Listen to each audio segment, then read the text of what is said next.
Distinguished guests, ladies and gentlemen, liberal friends, today I have the great honor of introducing to you a great man, Ted Sorensen.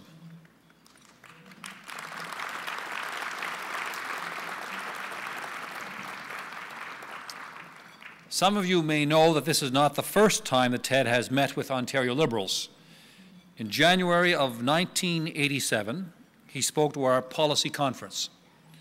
The topic he chose was leadership, and I've asked him to revisit that very same topic today.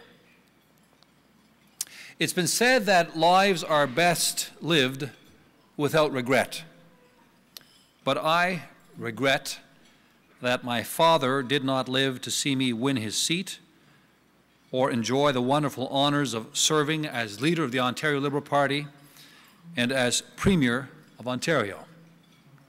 But I take consolation in knowing exactly what my father would have said today. He would have said, back-to-back majorities, that's something, but introducing Sorensen, well, now you've arrived.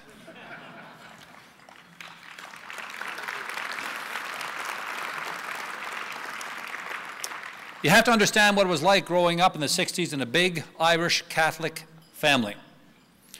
Up until that particular time, that particular era, in our living room, one end of it was the dining room. We had one of those tables that contracted, it folded over and over and over. It was about this wide. And above the dining room table was a single, solitary portrait, Thomas More. I don't know if you've ever seen the portrait I'm talking about, but he looks positively green.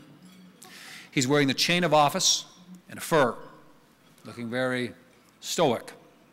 He was up there because my father considered him to be a man of principle and conviction, but most importantly, he was a great Catholic saint.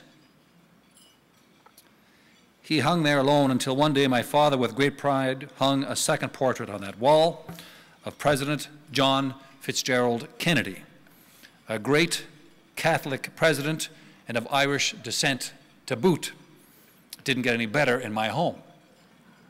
When I was 10, my dad gave me two books for my birthday. One was PT 109, the story of the exploits of John Kennedy in the South Pacific during the Second World War.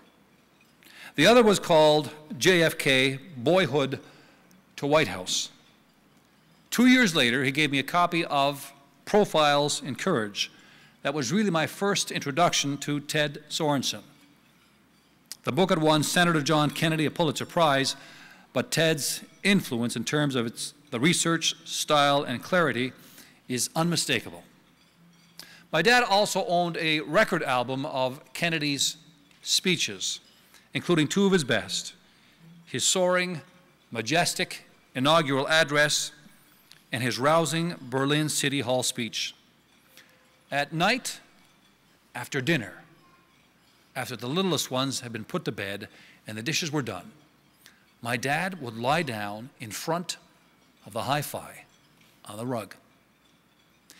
He would play that record, and we would snuggle up to him. He was a giant of a man. We didn't really understand the words, but it was clear to us that those words moved and inspired my dad.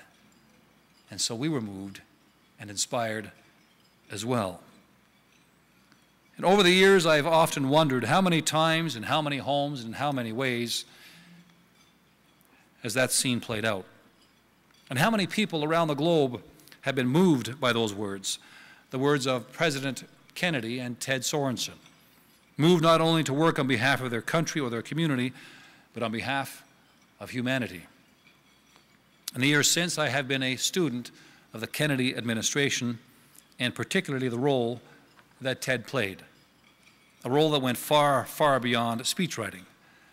As special counsel to the president, Ted was a powerful contributor to a golden era in American politics, a time that was characterized by renewal, hope, and above all, idealism.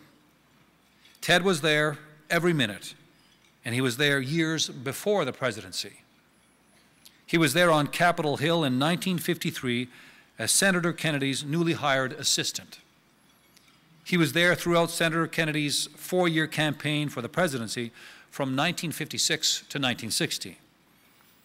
He was on the steps of the Capitol building in January of 1961 when the youngest president in American history and the firstborn in that century took the oath of office and then spoke words that gave voice to the highest ideals of a nation. He was in the White House during the most serious crisis we've ever faced, the Cuban Missile Crisis, when the world teetered on the brink of nuclear disaster. And it was in Ted's office that he and the president's brother Bobby wrote the letter that helped bring the Cuban Missile Crisis to a peaceful end. And Ted was there at the White House on that November morning in 1963, a cool and cloudy day, as he wrote, when the president departed on a trip to Dallas, Texas, where tragedy turned a casual goodbye into a final farewell.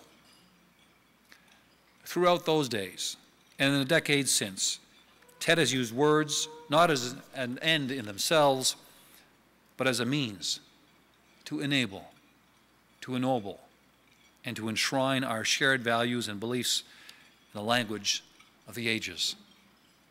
Words that not only give voice to our ideals, but also inspire us to action.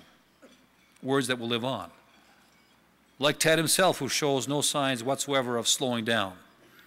For more than 35 years now, Ted Sorensen has worked in international law, leading the charge for peace and stability around the globe.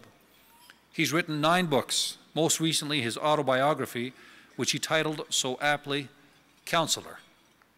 Because Ted continues to inspire, he continues to teach and to guide and to give wise counsel. More than anything else, what I admire in Ted Sorensen is this irrepressible and unwavering idealism. He possesses this unshakable belief in the nobility of people. That is, our capacity and desire to lift each other up.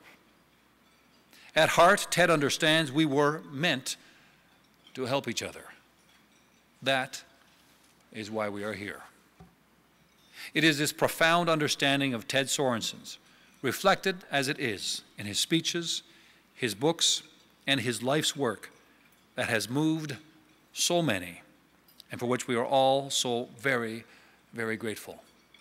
Ladies and gentlemen, liberal friends, it is my great honor and privilege to introduce to you a great man, Ted Sorensen.